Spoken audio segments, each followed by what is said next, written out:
How do you find the time for self-care? Looking at content creating, do you ever wish you had gone in a different direction? Do you want any more kids?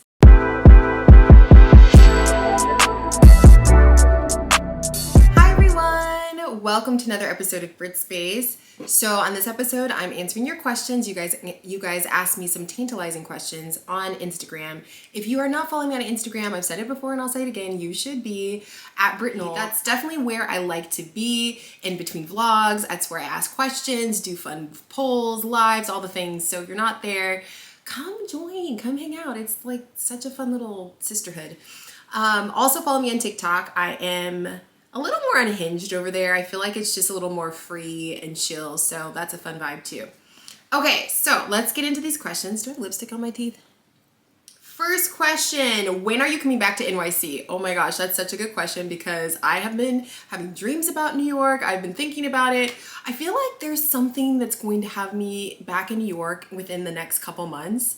Maybe even couple weeks. I don't know. I don't have a trip planned, to be honest, but let me just say I'm manifesting that, and I would absolutely love to have some sort of a brand trip or work related thing as an excuse to come to NYC. I haven't been for like, I want to say 2 years. I went to New York 2 years ago with my cousin Carmen for her birthday.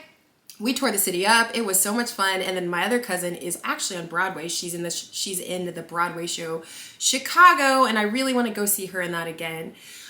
So yeah, to answer your question, hopefully soon, hopefully very soon. Looking at content creating, do you ever wish you had gone in a different direction?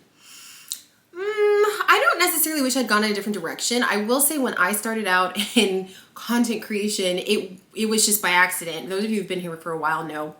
Started on YouTube when I was still married. It was a hobby. It was before YouTube was monetized. It was before anything was a business. I started on Instagram day one because I loved pictures and it was a picture app. There was no, sponsored posts, no paid partnerships. Like it was none of that. So I kind of fell into content creation as a job. I really started out as a hobby and for fun of it. And I really think that was a beautiful place to be. I think that that's what's kept me on these apps and what's kept me motivated is because I never really came out trying to make it a job or monetize it. Now, with that said, I know there's people whose number one goal is like, hey, I'm starting this to monetize it, to make this my career. And I think that they go about it a really great way. I think it's more business minded, whereas I kind of went in from a hobby point of view. And sometimes I'm like, maybe I need to make it a little more strategic, but that's just not me. And so here I am. So yeah, I don't really have any regrets. I think full disclosure, am thinking about making a second Instagram that's a little more, how do I say this? A little less GPG, PC, and a little more personal, just because the Instagram that I currently have is the one I've always had, and it is, has my kids and like content that's a little more mom related, and I'm kind of wanting to have a little bit more of an artsy vibe. And so anyway, all that to say, I think I might start a second Instagram. If I do, I will let you guys know for sure. But yeah, I don't really wish I'd gone a different direction. I'm happy with the direction I've gone. How do you find the time for self-care? I'm so failing in the department, mom of three. Okay, first off, girl, don't say you're failing. You're doing your very best. You're a mom of three and you're doing amazing. The fact that you're even saying this shows that you are doing so much better than you thought. I will say quarantine, COVID taught me how to do self-care. And here's what I mean. I used to think that in order to have self-care, self-time, you needed like a set designated hour or 2 hours, or you needed a sitter, or you needed to like have this time. Now, granted, all those things are great, but girl, when times are tough, we get self-care whenever we can. And if that's 5 minutes, it's 5 minutes. So to answer your question, I'm intentional about my self-care, even if it's a 5-minute shower. What I will do is I will kind of take note of how I'm feeling. And even if I have my kids and they're here, I will intentionally go take a shower. I'm mentioning showers because during COVID, that's kind of like how my self-care was. I had my kids all day, every day, unless they were at their dad's during that time, like we all did. And I remember there were times where I literally felt like I was going insane. And so what I would do is I would turn on a movie. My kids were younger at that time. I would literally turn on a movie and I'd be like, I'm gonna go shower. And I would take the most insane shower. I would use like all the body care products that I loved. And I would take my time. I think self-care is more in your mental state than necessarily the activity you're doing. So even if it's only 5 minutes, let's say you have little kids, you're like, I don't even have time. Take that intentional 5 minutes and focus on you. That's what really makes it self-care. Even if it's like, okay, my toddler's gonna nap for an hour, I really need to do laundry. Instead of doing laundry, take that hour to have some intentional self-care. Whether that is making a snack that you love that you're only gonna make for yourself, whether it's making your favorite drink, whether it's watching a show that you've wanted to watch, or maybe it's taking a long shower, maybe it's doing your nails. Anything that is an intentional time just for you and focusing on just you is self-care. And so be intentional about it. Maybe, I don't know if you're married or you have a friend or anyone that could watch the kids, cash in on that. I think a lot of times moms, we wear this badge of honor, like it is a badge of honor that I never have time for myself and I just, devote my whole life. And it's not really a badge of honor, honestly. It's just like, no, we deserve self-care. We deserve time for ourselves. And that means we literally have to plan it and put it on the calendar. That's what we should do. So yeah, to answer your question, I make time for self-care by making time, by being intentional about it. And it's not always an everyday thing. It's not always, oh, I get hour massages or I go out and get, 2 hours free. Sometimes it is literally 5 minutes, but you will be surprised at how just being intentional about that and telling yourself, your mind and your body, I am worth this time, even if it's 5 or 10 minutes, will make a world of difference. So yeah, I hope that helps. Do you find it hard to disconnect from socials or live your life off camera? I really don't find it hard. I feel like previously I used to, like years ago, because I felt like it was really hard for me to disconnect from sharing content and feeling like, oh, this is a good moment to share. But like after getting really burned out and kind of stepping away from YouTube and social for a bit, I didn't completely step away, but those of you who've been here a while know I kind of just took a break from everything. I think it helps me reframe what that has in my life. And like, it's not hard for me to say, I'm not going to post the rest of the day, or I'm just going to get off my phone for my mental health. Like, that's not hard for me anymore. And I'm really grateful for that, because I definitely live a life that is not for everybody. And I love that I can share what I want while also having a life that, things that I don't share. I think that's actually really important. And it's been a form of self-care for me and a boundary I've put in where I have moments that are shared online. And then I have plenty of other moments that aren't. Sometimes there's times where I'll go out with the kids and I'm like, oh, this would be cute to put in the vlog, but this is just our time. I'm really okay with not filming, not having it, to the point where there's times where I'm like, okay, I probably, this would be interesting content. I should probably, share this, versus always being like, no, I'm not. So yeah, to answer your question, it actually isn't hard anymore. I'm really grateful that I've put that boundary in place and I've gotten a lot better at separating those two things. How do you come up with many creative ways to have content? That's a good question. I think I just keep a running list of things that I find fun. And then when I'm kind of like, ooh, what do I want to share? I'll just look at the list. And it's usually just the most random things. I also think about things that are relatable and things that I'm doing. My rule of thumb is pretty much anything is content. So instead of feeling like, oh, I can't share what I'm doing today because I need to actually create actual content, share what you're doing and make it fun and make it your content.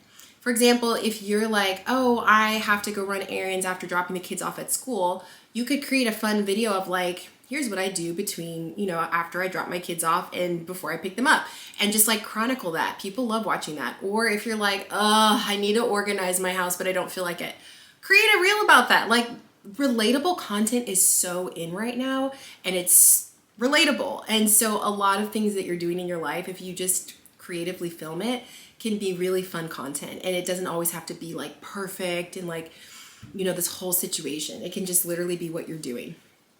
Everything's content, you guys. What's the best way to keep yourself a priority? Juggling mom and taking care of you.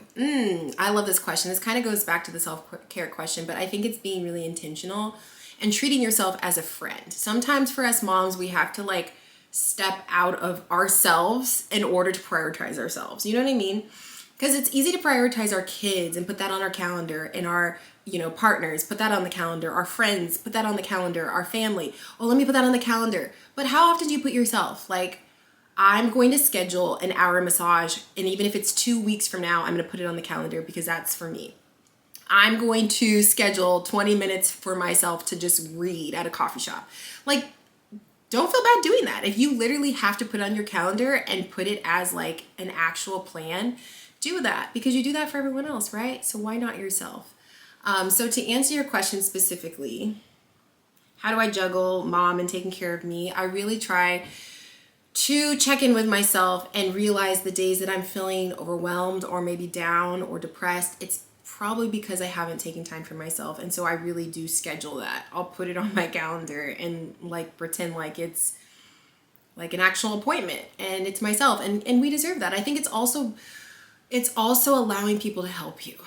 If I have any regrets, I don't really have any regrets because I feel like everything in life happens for a reason. But if I had one regret, it would be that I didn't necessarily accept help and reach out for help as much as I wish I would have in my single mom life. I think I was so bent on like, I got this, that I didn't do a good job of saying, no, actually I don't have this.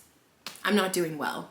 No, actually, yeah, you can come over and like clean my house, or actually I would love if you would come bring a meal and hang out with me and the kids. Like, I'm actually not okay. I think I would say more of I'm not okay. I could use support.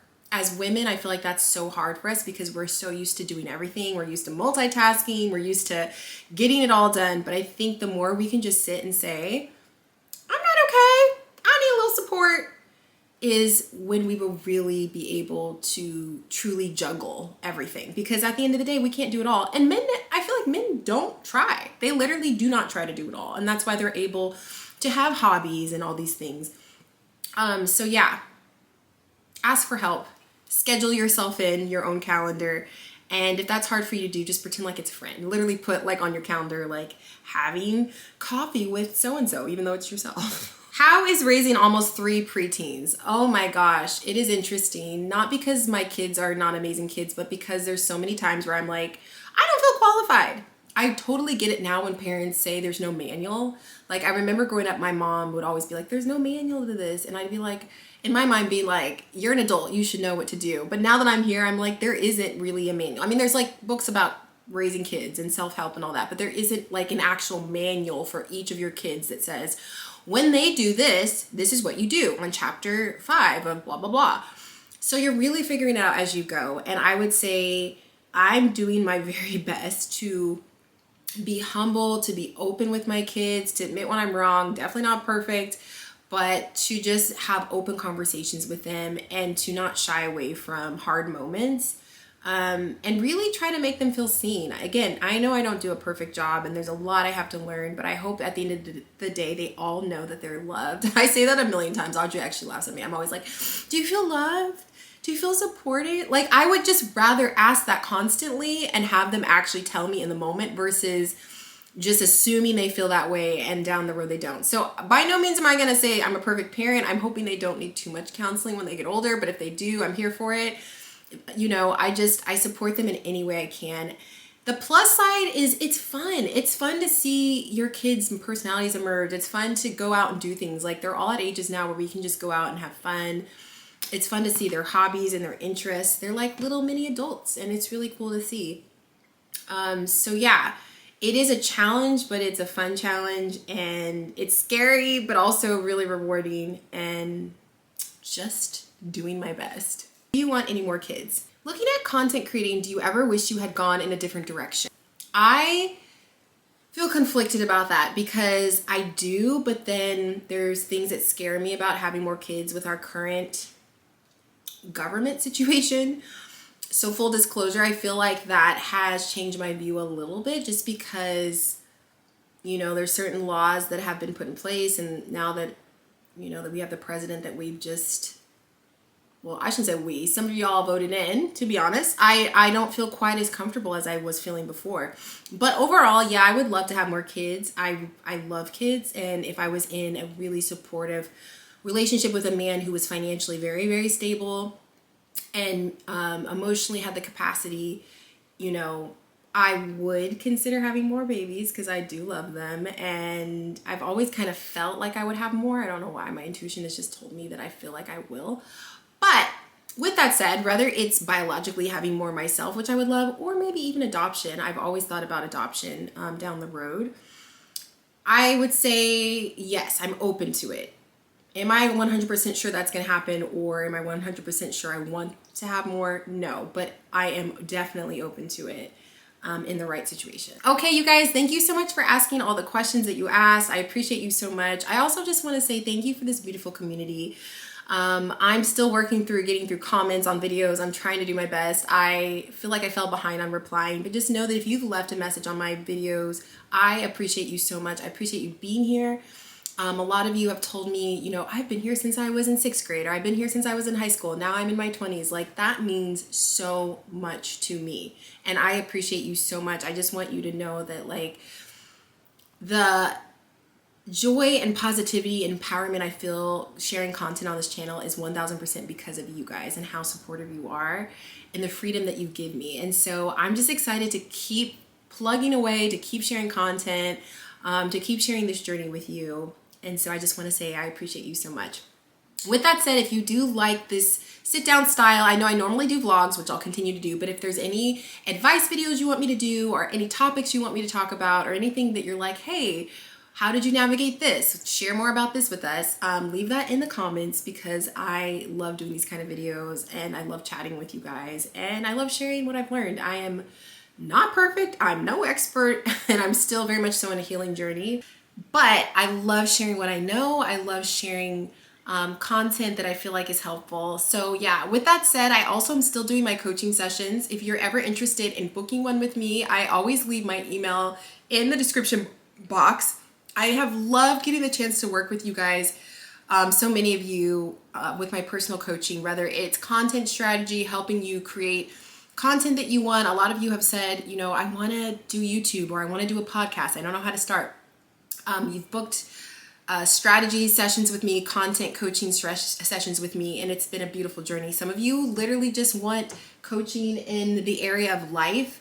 Again, no expert, but I've gone through quite a bit, and so I love sharing that. So if you're like, you know what, Britt, I would love to book a session with you, head to my email, send me an email, and then I always lead from there, and we can get started together in this beautiful journey. So anyway, thank you guys so much for watching. I will talk to you on the next video.